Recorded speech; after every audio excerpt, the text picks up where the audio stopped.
politeness is, and it's how society is structured. Society is based on the need for recognition and the misrecognition. And the meme shows it perfectly.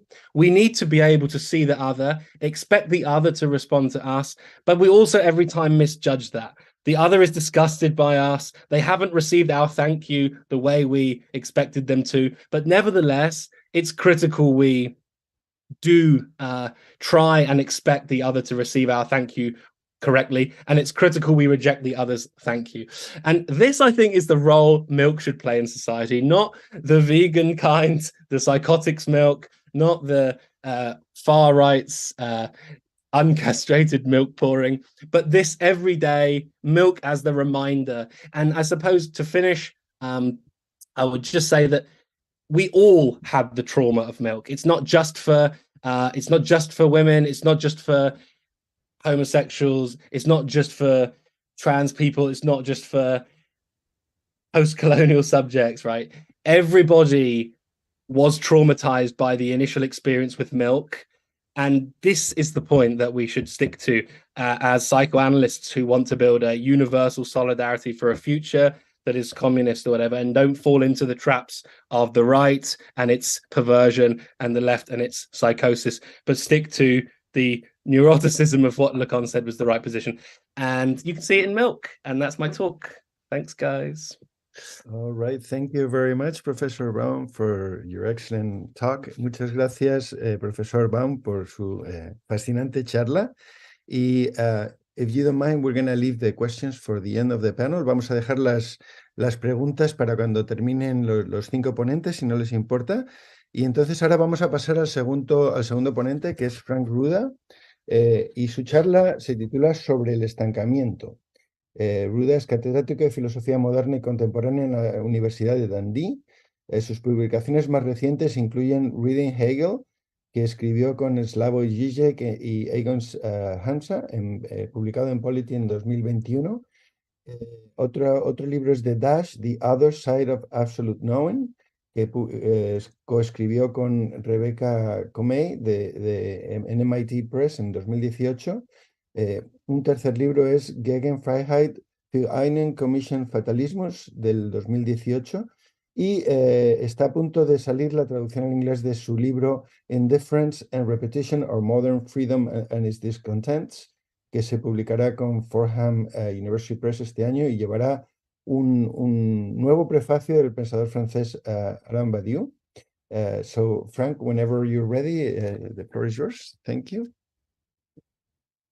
Hola a todos y gracias por la amable invitación. Estoy orgulloso y feliz de estar aquí.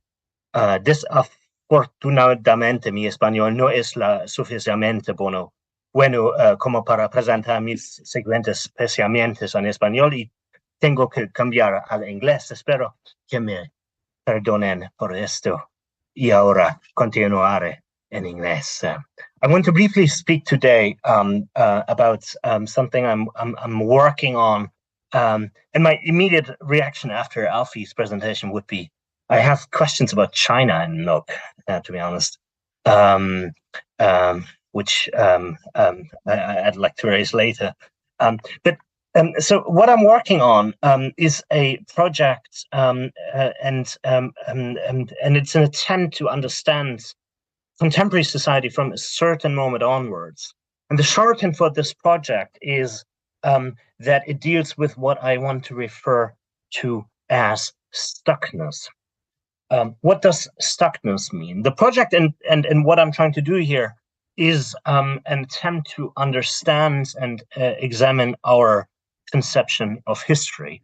The methodological idea is to do this not directly by stating or postulating that this or that is history or that or this is historical, but by starting from and hence by starting from definitions. But I rather think one should start the other way around. That is to say, from a peculiar phenomenon, an experience, we might venture to say, namely that of stuckness. And I'm going to say more about this right now. So what is stuckness? If you went on the internet and searched Amazon for books on stuckness, you will find a lot of books whose titles are usually something like, and these are all real titles: Clarity Beyond Stuckness, how to get and stay unstuck.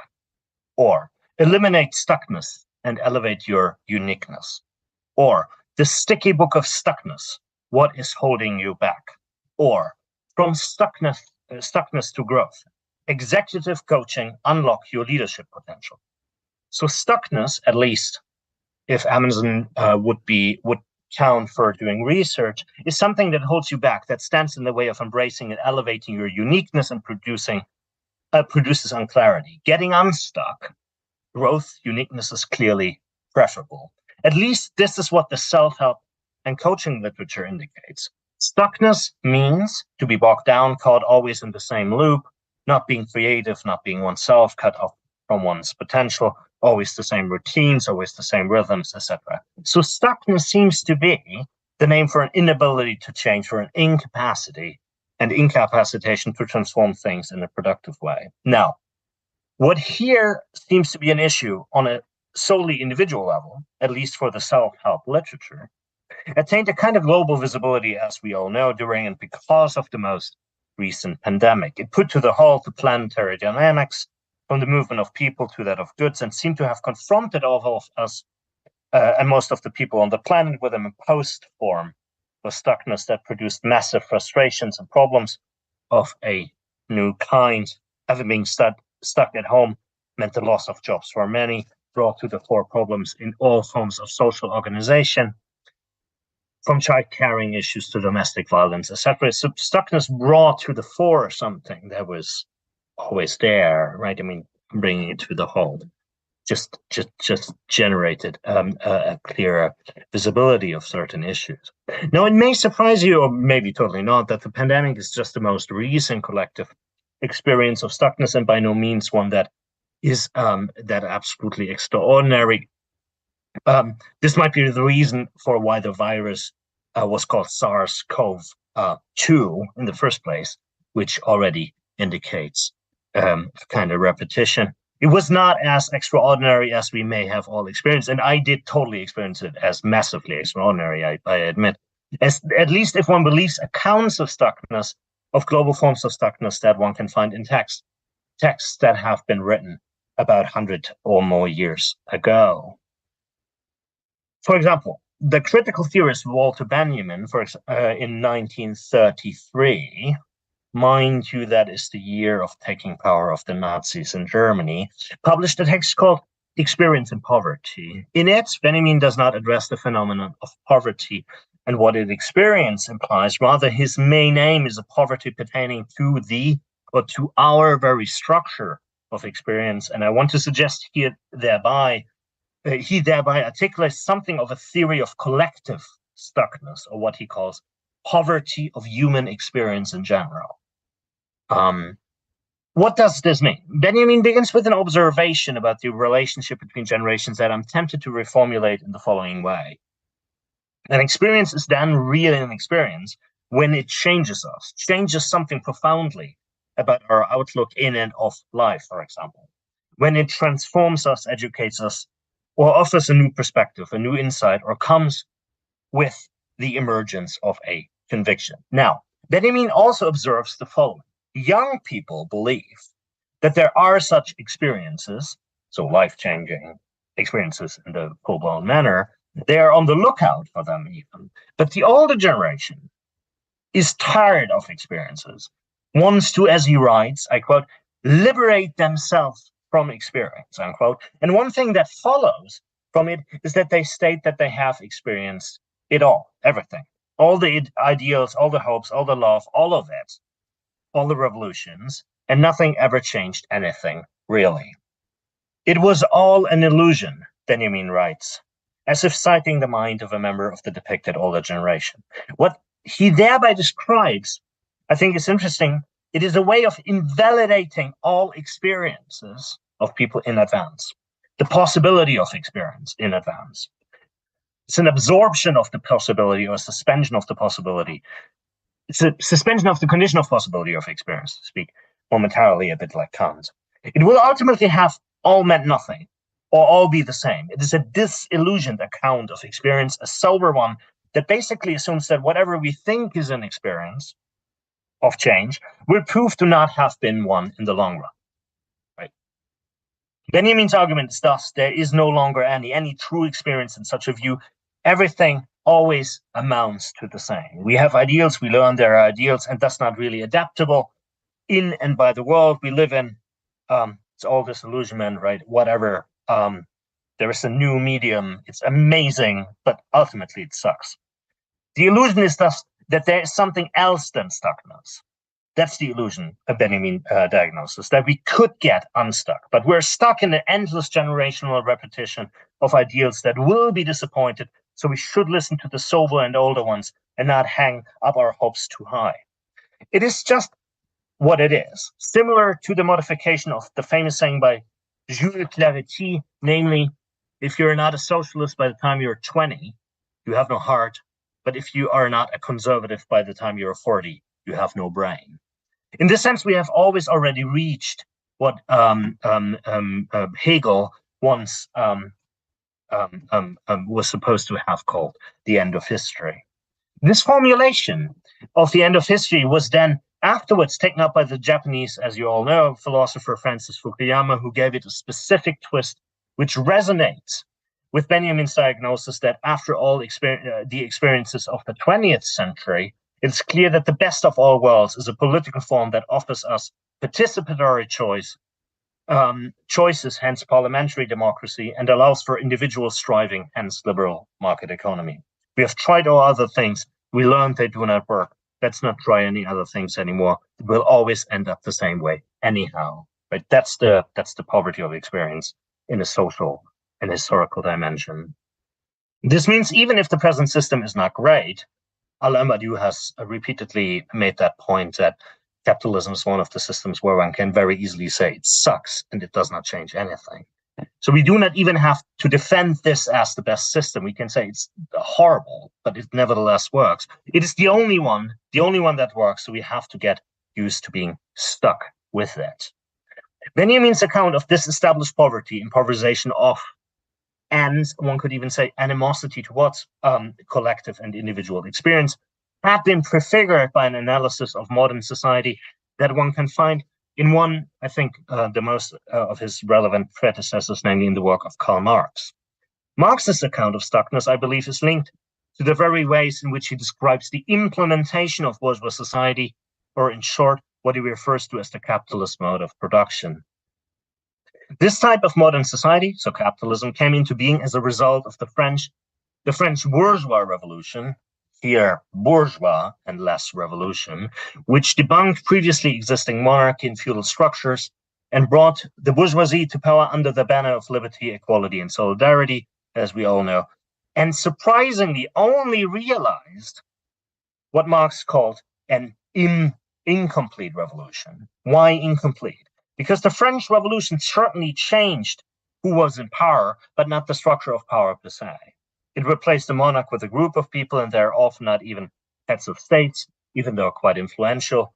House of Cards, when it was still okay to watch it, was very good in the next to last seasons in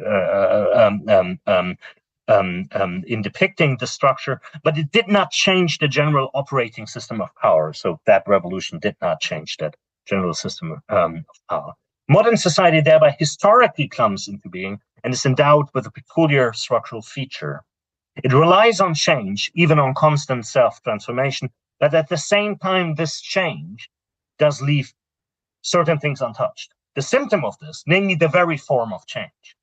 The symptom of this, presumably still visible today, is against all better declarations, the persistence of inequalities, global and local, between peoples, nations, but also between men and women, gender pay gap, gender violence, violence against transgender people, forms of freedom and liberty, they're less free than they sound, etc.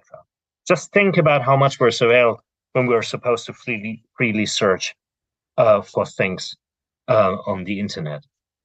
The crucial point here for the issue of stuckness is that modern capitalist societies establish and rely on a practice of constant transformation and innovation all the time. Technological change, new products, new markets, new gadgets, self-driving cars, newer iPhones, etc. But this type of change is unable to change the way in which it transforms things.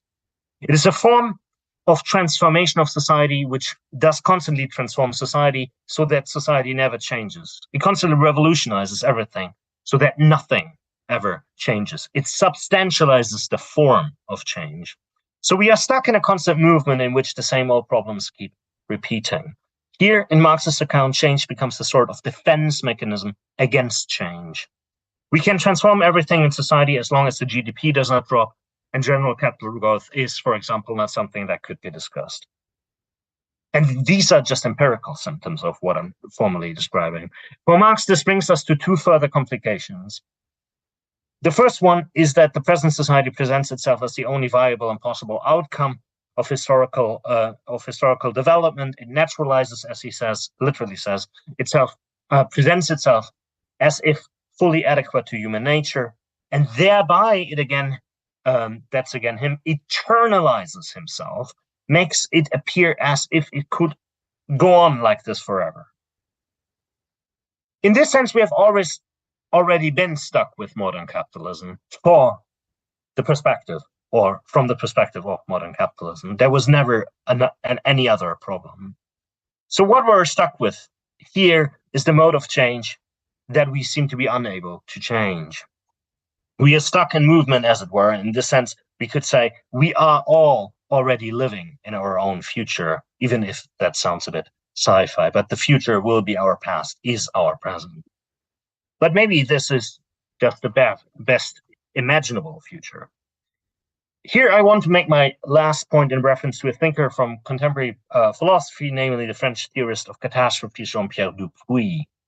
Dupuy has formulated an interesting, I think, problematization of the belief that the future is nothing but the continuation of the present and of the past. And he argues that this is the economic view of time. So the economic view of time anticipates that the future is nothing but the is just like continually growing out of the present. If we start to deal with problems in such a way that we assume that the future is just what comes next and we can calculate with it in a stable way, we may produce the very problem that we are trying to prevent.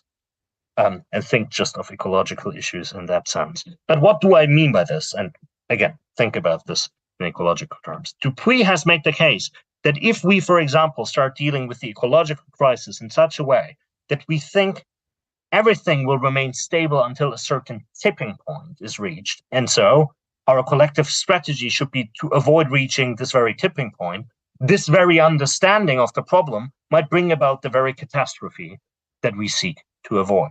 Why? I think,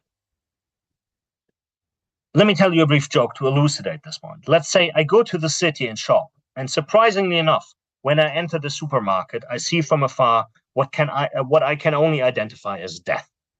He or she, if you prefer, looks at me and I get scared. I run home and tell my partner that I have to leave Santiago de Chile because I met death and she looked at me. So I booked a train to Puente Alto. When later my partner goes into town, she also runs into death. She's less scared than I am and engages her in a conversation, and death says, I was surprised to see your partner earlier. I'm scheduled to meet him tomorrow in Puente Alto. The point that I'm trying to make is sometimes the ways in which we try to prevent things are precisely the ways in which we bring about what we seek to prevent. It seems to me that with regard to dealing with persistent problems that necessitate collective solutions, and because the main problem lies in the way we misframe or frame the problem is thus the perception of the problem. It will be, and hence for this very reason, it will be instructive, to say the least, to rethink the category of history and historical development under conditions of contemporary historical standstill, because this is what we constantly encounter and reproduce. Thank you. Thank you very much, Professor Ruda, for your excellent talk. I've been told that we actually do not have space for questions. Me acaban de informar de que de hecho no va a haber un espacio para preguntas después de la última ponencia, pero muchas gracias, profesor Ruda, por su excelente charla. Y pasamos a la tercera ponente, que es la profesora la profesora Hi, guys. Isabel Miller. Hola, Nicole. I need to retire now, but I need to thank you for your support in this important event in our country. So thank you so much for your time, for your support, and take care. Bye-bye. Thank you, Nicole. Thank you, Mama. Thank you, Nicole, for organizing this and for inviting us. Entonces voy a presentar a la profesora Isabel Miller, que es filósofa y teórica psicoanalista. Es autora de The Psychoanalysis of Artificial Intelligence del 2021 y Patty Politics, que se ha publicado, que se publicará este año. Es investigadora asociada en el Departamento de Filosofía de Newcastle University y profesora investigadora del Instituto de Psicoanálisis del Global Center for Advanced Studies. Y el título de su charla de hoy es Biopolítica, Necropolítica y Patipolítica. So, thank you, Professor Miller. It's all yours. Gracias, muchísimas gracias por invitarme y por escucharme. Pero tampoco voy a dar mi charla en español. But thank you for putting up with my English speech anyway. So I'm going to give you a little paper that is it's based on the book I'm writing at the moment, which is called Politics, and it's going to be a little overview, a sort of introductory talk that will kind of contextualize where I'm kind of at the moment with the project, and give you a little bit of its background, and hopefully it will speak to the sort of el nudo that we're looking at today. So in Alain Badiou's The Century, he proposes to try and conceptualize the 20th century not as simply a historical time period, nor judge it as an objective datum, but rather ask how the century came to subjectivate itself. How did the century come to understand itself as a distinct epoch, and what were the thoughts that became possible in this time? Badiou has a number of characteristics by which he designates the subjectivity of the 20th century. Primarily, though, he argues that it's a century born under the paradigm of war. One, furthermore, caught between two distinct conceptions of war. One, on the one hand, war is unjust and barbaric, and on the other, the final and definitive war, the war to bring perpetual peace. He therefore sees the century as ending more or less with the fall of the Berlin Wall, the subsequent collapse of the Soviet Union, and the triumph of high capitalism. To try and apply this form of zeitgeist logic ourselves in the third decade of the 21st century might seem premature. To designate anything characteristic of our age when we're only just beginning a new millennium is probably unwise. Arguably, however, this century, according to Badiou's reasoning, probably started sometime in the late 80s or early 90s with the beginning of the internet and the rapid rise of Silicon Valley, which, far from being an anachronism, is why I would call this a Baudrillardian century.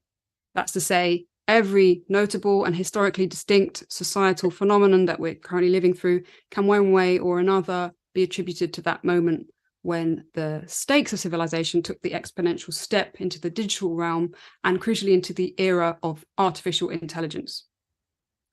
This sudden accelerated velocity and the plethora of conceptual and technological issues that has given rise to has created a subjectivity so drastically different from that of the previous century that I think it already warrants description. The consequence of this galloping pace, which is probably the most disastrous, however, and the one which still demands critical attention, is not just the empirically observable disasters occurring on the level of global politics and the distribution of resources, but on our very ability to philosophize. In fact, one could characterize Silicon Valley, the engine room of the century, as precisely the absence of thought in Badiou's sense. Rather, thought is replaced by efficiency. To compute the century as opposed to think it, I would say, is what we're in danger of. As Badiou puts it, speed is the mask of inconsistency. Philosophy must propose a retardation process. It must construct a time for thought, which in the face of the injunction to speed will constitute a time of its own. I consider this a singularity of philosophy, that its thinking is leisurely because today revolt requires leisureliness and not speed. Unquote. Badiou, here speaking in 1999 in a presentation entitled The Desire of Philosophy in the Contemporary World, goes on to argue that the desire of philosophy has 4 dimensions: revolt, logic, universality, and risk. And these 4 dimensions are in turn under threat in the contemporary world due to these 4 corresponding principal obstacles being the reign of merchandise, the reign of communication, the need for technical specialization, and the necessity for realistic calculation of security. We may, of course, add a 5th obstacle in our current century, which is climate catastrophe, bringing in the dimension of extinction as a philosophical category, which Ray Brassier has best tackled. But given these dimensions, Badiou asks, how can philosophy take on this challenge, and is it even capable? He characterizes the current state of philosophy, this being in the late 90s, as falling into 3 main tendencies arising from 3 different traditions. Firstly, the hermeneutic, deriving from German Romanticism, being associated mainly with the names of Heidegger and Gadamer. The second, the analytic tradition, originating in the Vienna Circle, being synonymous with Wittgenstein and Carnap, migrating from Australia, where it mostly resided in Anglo-American academia. And the third being postmodernism, which, although most pervasive in France, dominated in Spain, Italy, the US, and Latin America. The panoply of names which represented it, including, of course, Derrida and Lyotard. What these 3 philosophical orientations all have in common, according to Badiou, is 2 things. Firstly, a negative one, that they all designate an end to metaphysics one way or other, and in other words, a transition from truth-oriented philosophy to meaning-oriented philosophy. Secondly, the affirmative trait they share is the focus on language, such that the philosophy of the century has been nothing other than a meditation on language, is what he says. So the problem for Badiou is that these 2 axioms render philosophy incapable of sustaining the desire which is proper to it in the face of the pressure exerted by the contemporary world. And it's interesting that Badiou, at this stage in his work, doesn't count on dialectical materialism or Frankfurt School critical theory as forming one of the main tendencies of philosophy at the time, corresponding indeed to a lull in materialist philosophies that, as we know, was followed by the explosion of speculative realism, new materialism, and object-oriented ontologies onto the scene, none of which Badiou will be convinced by. As we know, Badiou's project places mathematics and dialectics center stage in the return of truth to philosophy. So if this is indeed a Baudrillardian century, then it's by virtue of the fact that we are some 40 years into a form of historical subjectivation in Badiou's terms. This epoch has been characterized by the cleaving of meaning from reality in the strict sense that Baudrillard meant it, not the messy and precise notion of multiple realities, as it's often stereotyped, but more specifically, a reality that has ceased to have meaningful effects, or truth effects, to put it in Lacanian terms. If Badiou, as one of the defining philosophers of the late 20th century, the century of war, implored us to go via Lacan in order to get to any form of truth as event, it is in the 21st century that we must make the same Badiouian gesture with an extra detour via Baudrillard. Since this, we could say, is the century of war by other means. But what then is the war that we're fighting in this century? I think first we should ask what thoughts are possible in the 21st century that weren't possible in the 20th century. And one of the elements that has concerned my research thus far, and was the topic of my book, The Psychoanalysis of Artificial Intelligence, was the relationship between thought and enjoyment in psychoanalytic terms.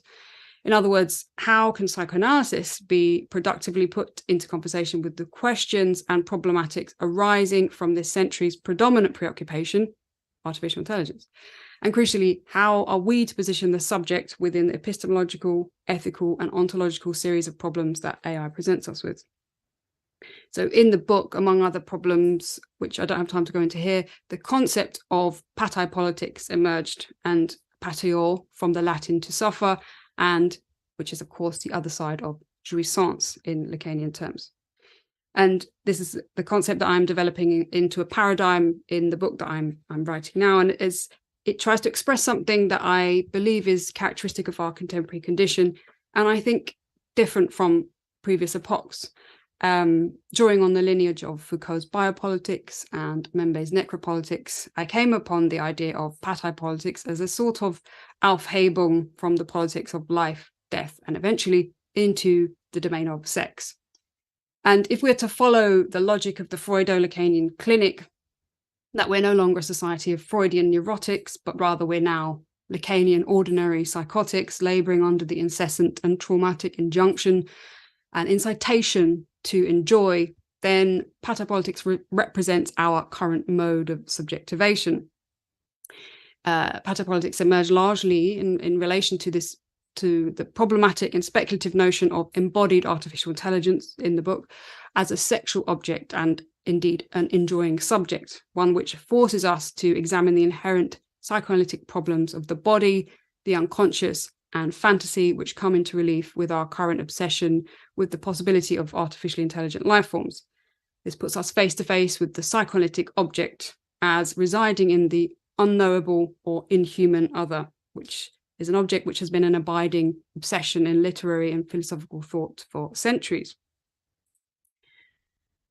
So while we are now familiar with ideology critique in a psychoanalytic key, and few would doubt that we're living in an era of perverse enjoyment fueled by consumer capitalism, what I'm interested in specifically with this idea is not just the notion of enjoyment, but its paradoxical counterpoint, suffering, which from a Lacanian standpoint, there is only a thin line between. This is a suffering that emanates from the nuclear family under capitalism and traverses the dimensions of love, work, and desire, representing a transition from the laboring biological body, which of course still exists, to the immaterial labor of the drive body. And another dimension that makes paterpolitics distinct from the concerns either of ideology critique or bio-necropolitics is the focus and concern with the body, not just as an apparatus of power relations, but as a libidinal vortex which gets encoded into forms of jouissance and structures of fantasy before we even have an agency or subjecthood to speak of. And of course, this is the fundamental psychoanalytic insight that, as we know, we are born into a circuit of desire, demand, and drive, which we have no control over. And before we know it, we are supposedly ethical subjects who can nevertheless only retroactively obtain purchase over these injunctions which act on us and through us. And this naturally leaves us with the classic theoretical problem of post-structuralism versus theory of the subject, either as a Foucauldian effect of power knowledge, a Lacanian punctual moment of speech, or a Badiouian event of truth. Where does agency enter when it comes to the forging of desire or the pursuit of enjoyment? How can we speak of the ethical and the political in the traumatic Moebius terrain of jouissance? And this is precisely the space in which psychoanalysis must operate today, between, on the one hand, the enforcement and incitement to enjoy, emblematically and metaphorically represented by the onslaught of pornographic material that supports the infrastructure of the digital world, and on the other, our ability to desire or enjoy anything out of free choice outside of capitalism, whatever that could mean. In Giorgio Agamben's The Use of Bodies, he returns to Aristotle's Politics and his definitions of the working body and the relations of the household. Aristotle affirms that the city is comprised of families or households, and that the family in its perfect form is composed of slaves and free people. He discerns three relations: the despotic, master-slave, the matrimonial, husband-wife, and the parental, specifically between the father and the child. And of these three, the one that he determines as most fundamental is the despotic, since according to Aristotle, the latter two terms are nameless or lacking a proper name, whilst everyone knows what despotic is. Aristotle defines the slave as a being that, while being human, is by its nature of another and not of itself, asking himself immediately after if a similar being exists by nature, or if, by contrast, slavery is always contrary to nature. So what makes the master-slave relation significant here is that it's not a relation of two bodies, but rather the slave is an extension of the master's body. To this degree, it's impossible for the slave to work, in the sense that it can't produce anything independently from the domain of the master's purview. It's this relationship that we could view as the one which characterizes our current immersion in the paterpolitical.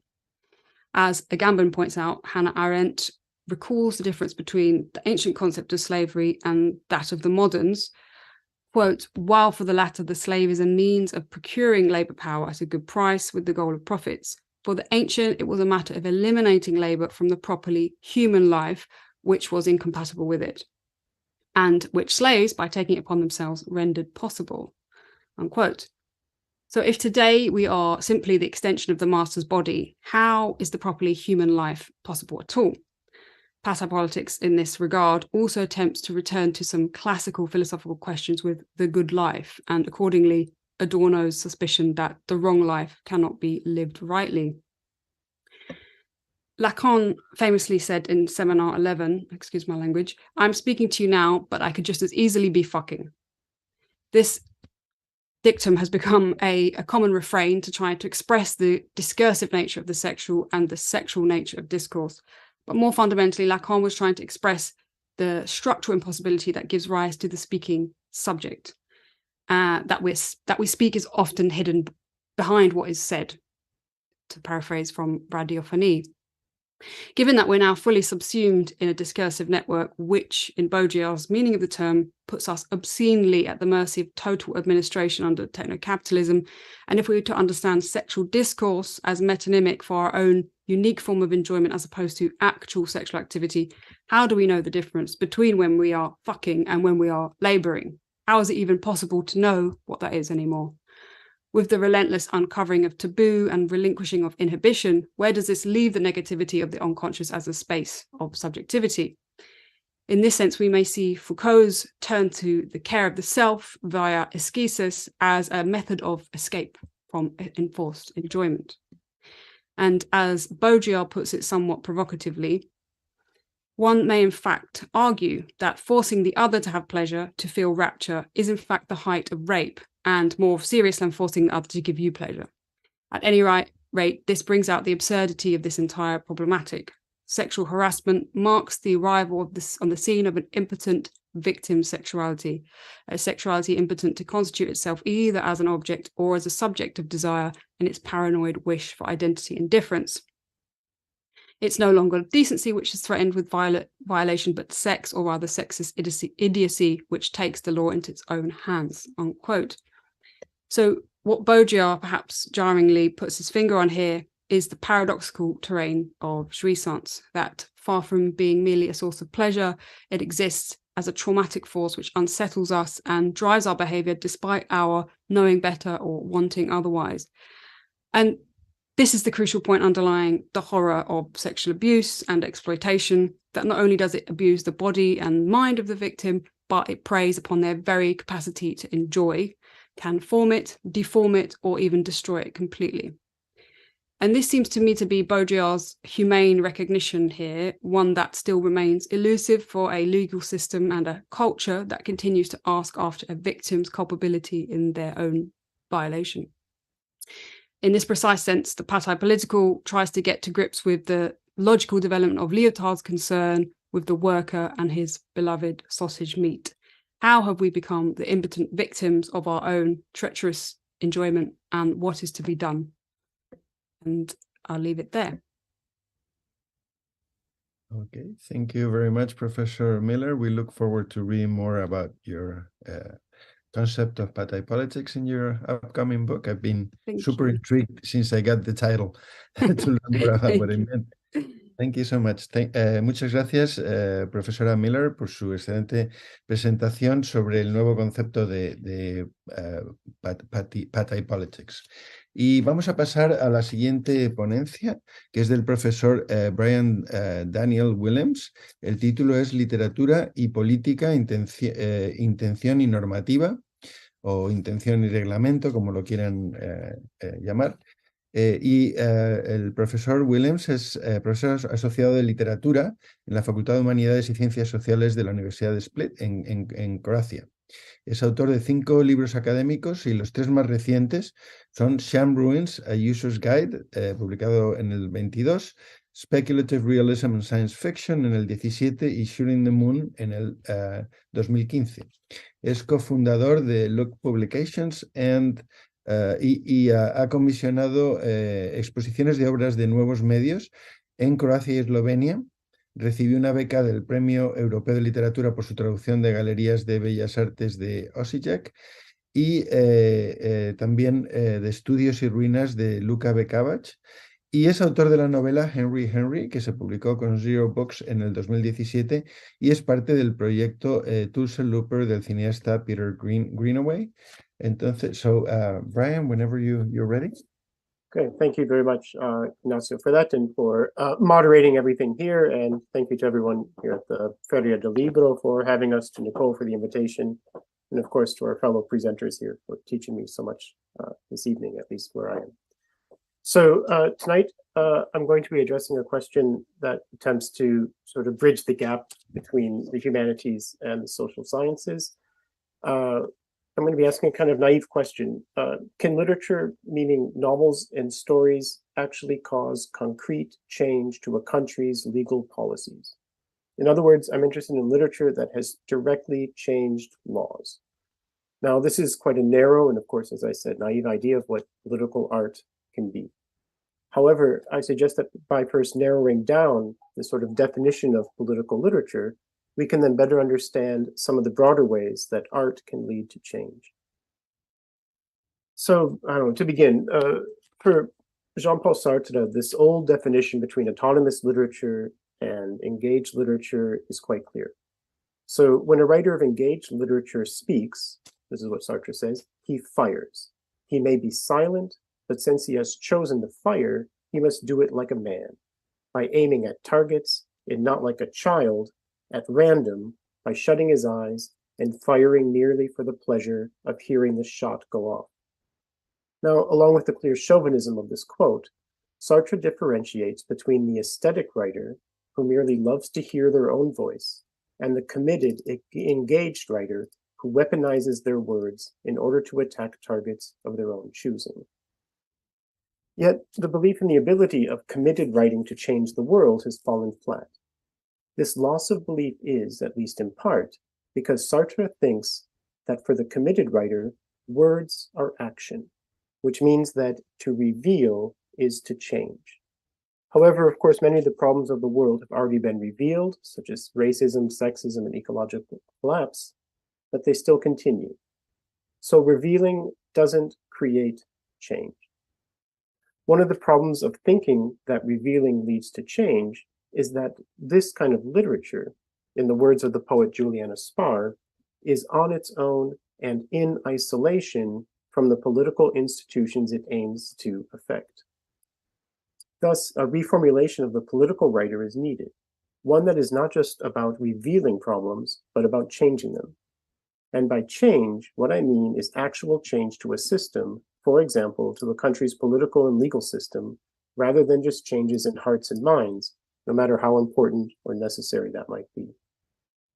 So a rather narrow definition of political literature is being developed here, right?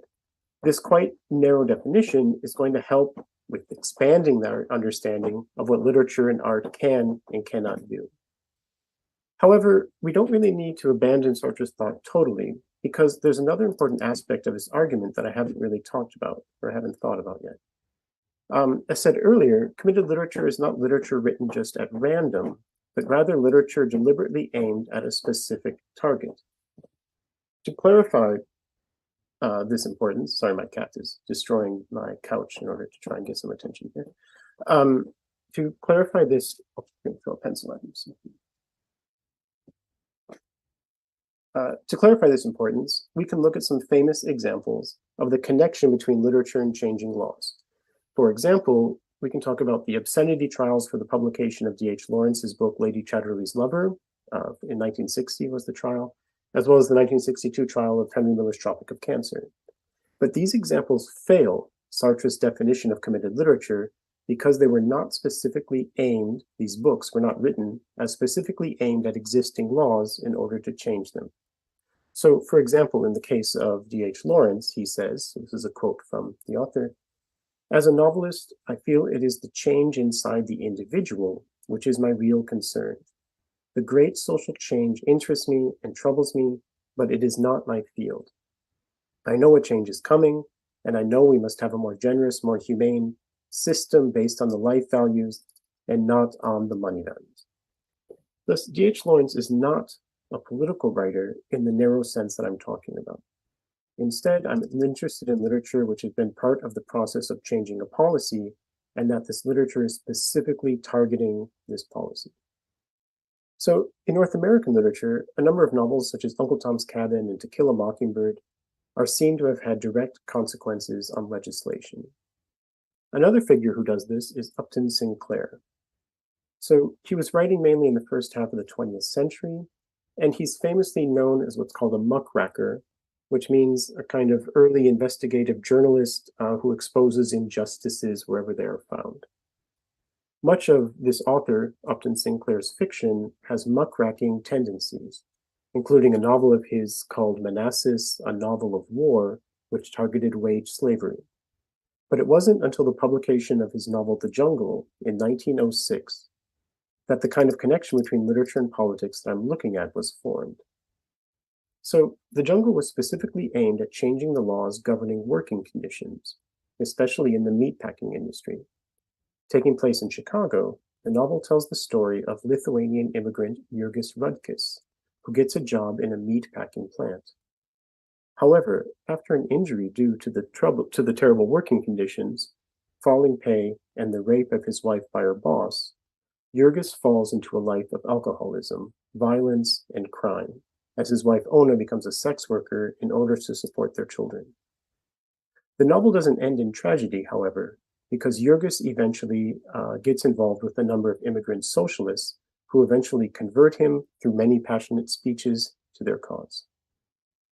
But what makes this book a key example of political literature, as I'm defining it, is the combination of its aim, a specific aim at labor laws, and its effect. It actually changed those laws. So after the publication of the novel, Sinclair sent it to then President Theodore Roosevelt.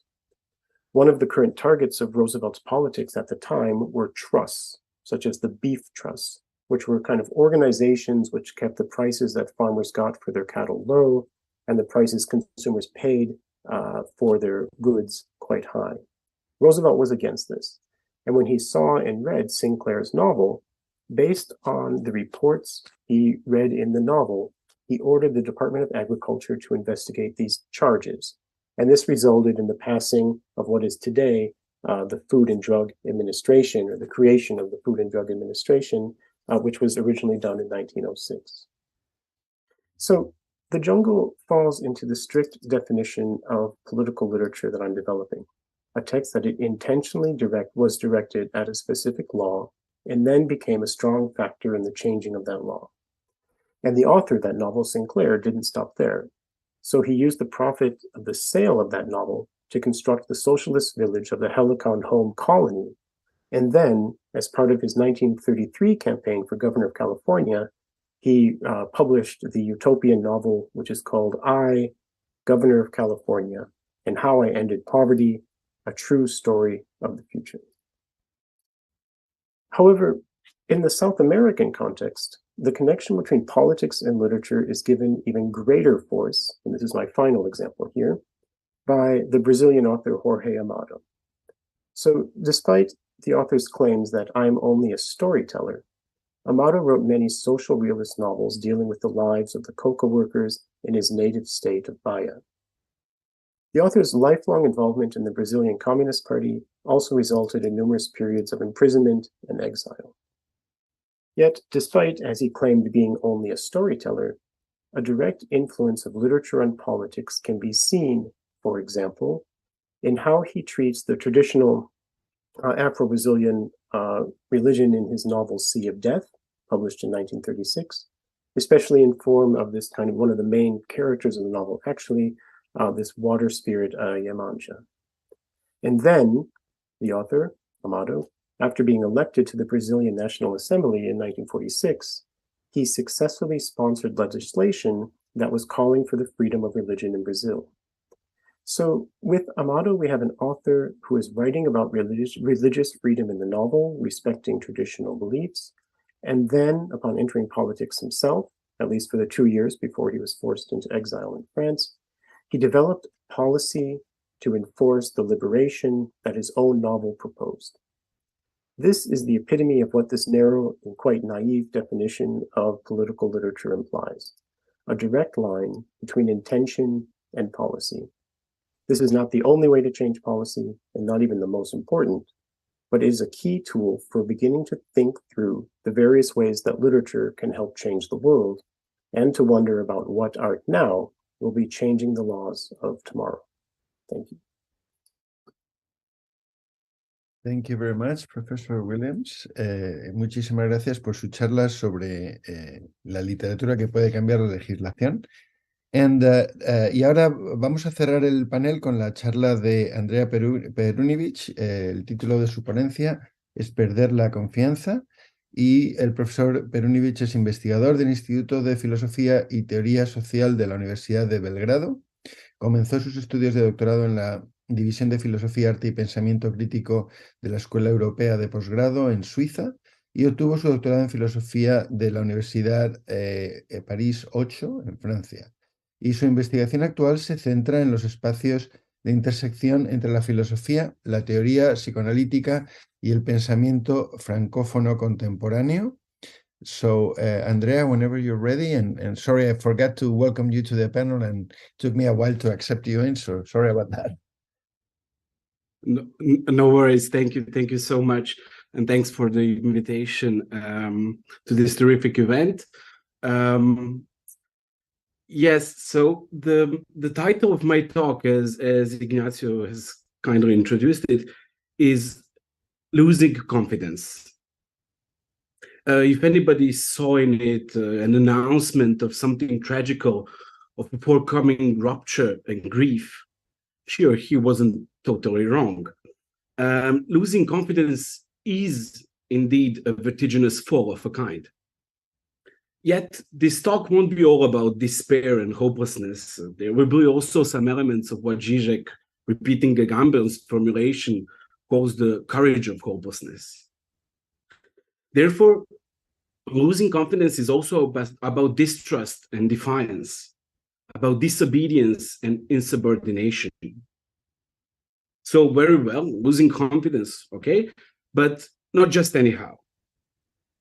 What I wanted to introduce to you today is an aspect of my current work, writing a book on the creation of a concept for which I was obliged to coin a neologism: deconfidence. Deconfidence. Everything happens in the interplay of these two prefixes and their contradiction. The without, the privation, the absence, precedes con, that is the with, the autoreferentiality, the presence, the correlation. Just like in deconstruction, deconfidence is echoing and reenacting the deconstructive act of Jacques Derrida, but obviously by deconstructing confidence.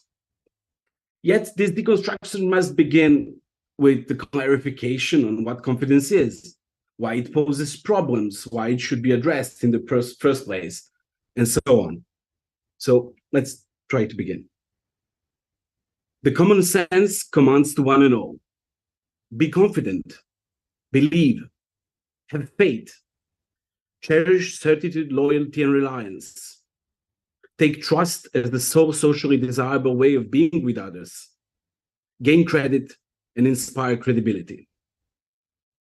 These imperative formulations constitute our fiduciary subjectivities and societies. So how that could translate on an ontological level? Let me express this with some additional imperative phrases. As you can see, I love those. One must believe. One must believe in order to be, in order to make the life livable, or simply to survive, because someone who refuses to believe or is not believed, who is not credible, is eventually excluded from the community.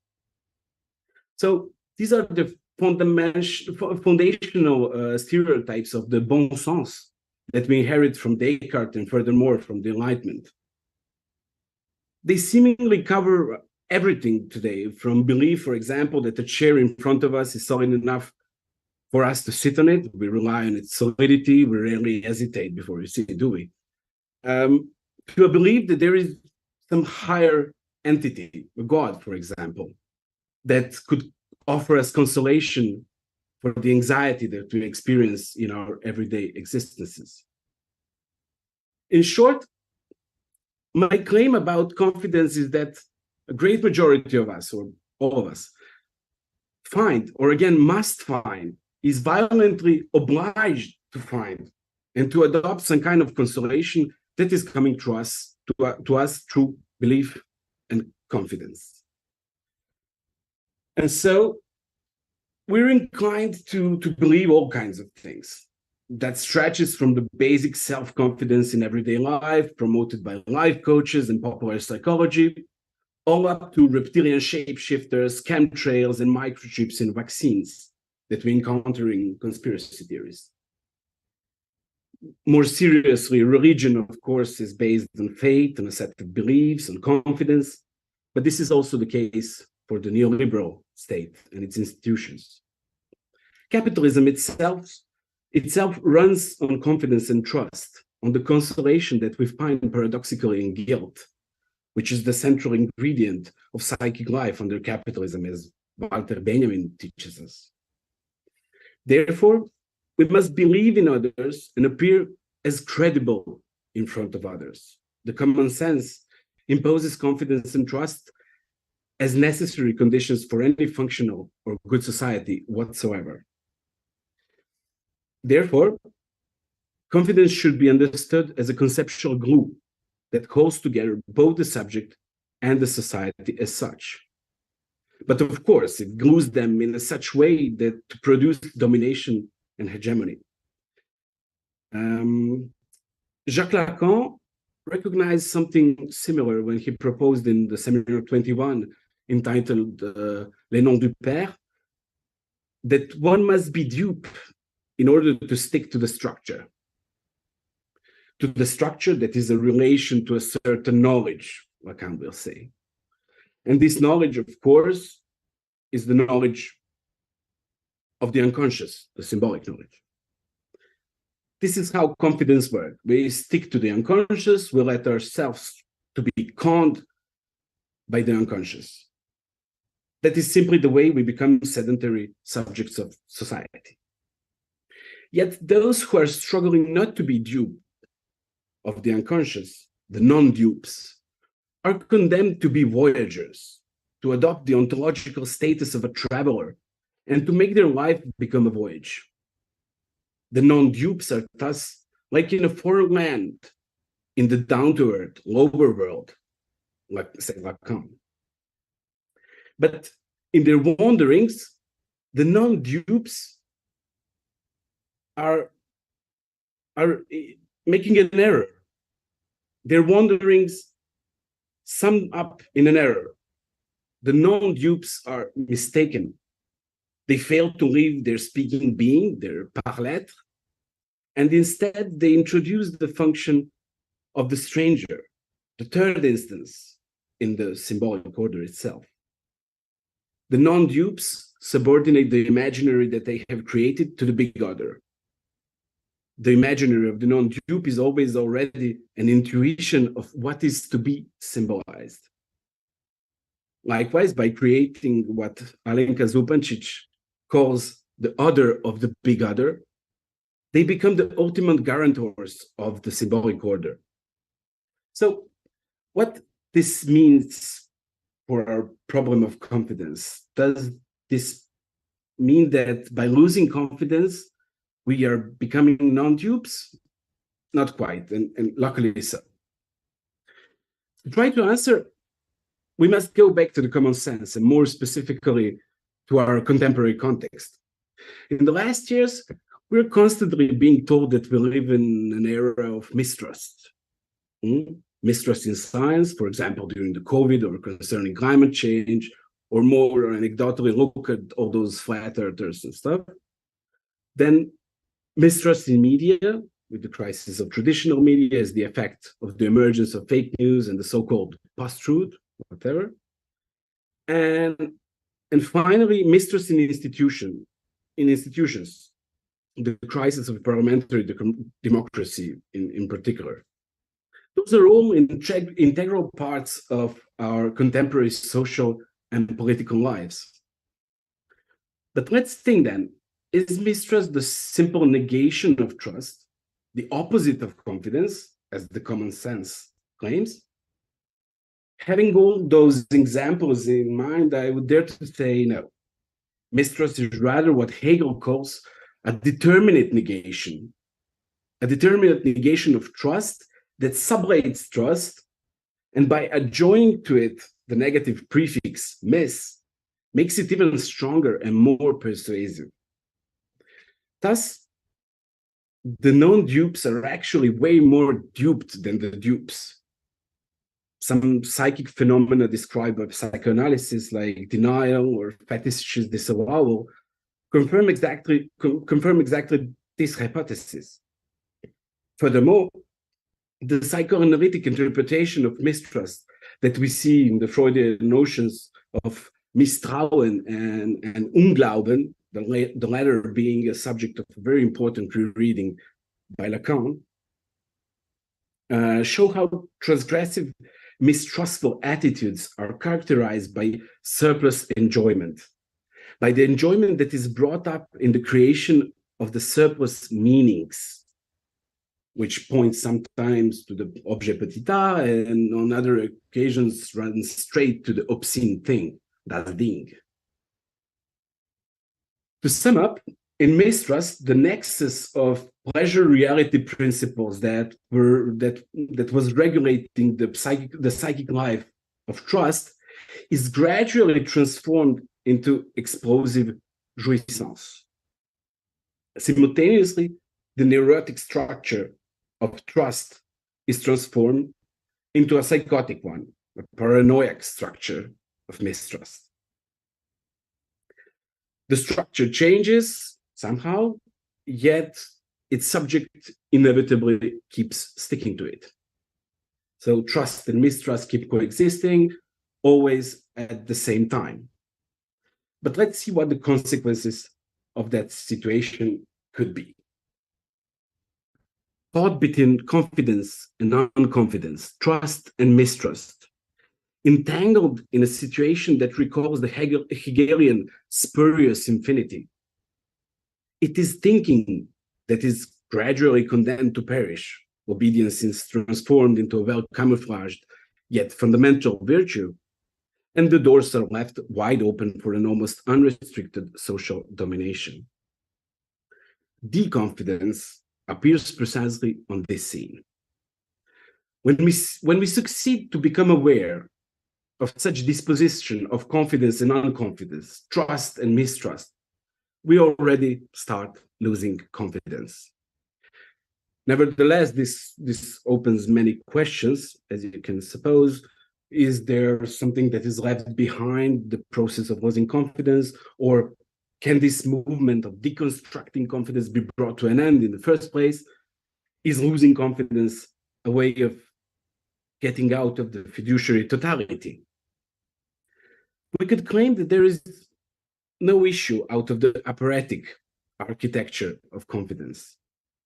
Being deconfident doesn't mean being non-dupe. Rather, deconfidence operates a qualitative change inside the confidence itself by radically altering the ways we perceive relations between trust and mistrust, belief and suspicion, certitude and doubt, making us sensible each time in a radically singular way to their overturning and overlapping. With deconfidence, we become able to hear the echo of certitude in doubt, the echo of belief in suspicion, and vice versa, of course. Every presence has an absence that is presupposed to it. This is what we indicate by the prefix D that precedes the con in deconfidence. But now this absence in presence is made tangible, or even better, audible, as an echo, as the resonance that characterizes thought and thinking. In this way, the foundations of homo fidei and of the fiduciary society are profoundly shaken and unsettled. But as everything in life, this comes with a price to pay. Deconfidence brings thus with itself a vertiginous feeling of distrust and anxiety before the perpetual maybe of undecidability. Jacques Derrida, of course. all the negative D and this words are possible risks in the confidence. Despair, disgrace, detriment, depression, you name it. But they're all worth being fought against and endured. Because the confidence brings also an urge of disobedience and insubordination that is without equal. The defiance in distrust. The confidence represents thus a necessary sacrifice of all consolations, yet the only way to bring about a social change. The confidence suspends the fiduciary ontological order of spurious infinity and opens the space of what Hegel calls the true infinity, thus conceiving the necessary condition for thought, equality, and justice. Thank you for listening. Hope your energy is well after the talks. Thank you very much, Professor Perunovich, for this beautiful way to close the panel. Muchas gracias, Profesor Perunovich, por el broche de oro a este panel tan interesante, donde hemos tratado desde diferentes disciplinas y puntos de vista el tema, ¿no? Que era el nudo entre la filosofía, política, historia y literatura, ¿no? Porque también hemos hablado de literatura comprometida, la relación de la literatura con el cambio, de la leche, ¿no? En la relación perversa, psicótica y neurótica, de patipolítica, hemos aprendido varios neologismos, del estancamiento y la pobreza de la experiencia, así que, bueno, espero que hayan disfrutado de este panel. Lamentablemente no tenemos tiempo para preguntas. We don't have time for questions, unfortunately, I guess, because of lack of time, but I hope we stay in touch through email or any other way, social media. So thank you all for your participation, your beautiful presentations, and I hope we have more opportunities to collaborate and have other brilliant panels just like this one. Gracias a todos los espectadores por su atención y esperemos que hayan disfrutado de estas charlas y que haya más oportunidades de continuar la conversación en el futuro próximo. Pues hasta la próxima. Muchas gracias. Thank you very much, everybody. Thank you. And, Muchas gracias. seguimos en contacto. We'll stay in touch. Okay. Thank you. Bye. Bye-bye.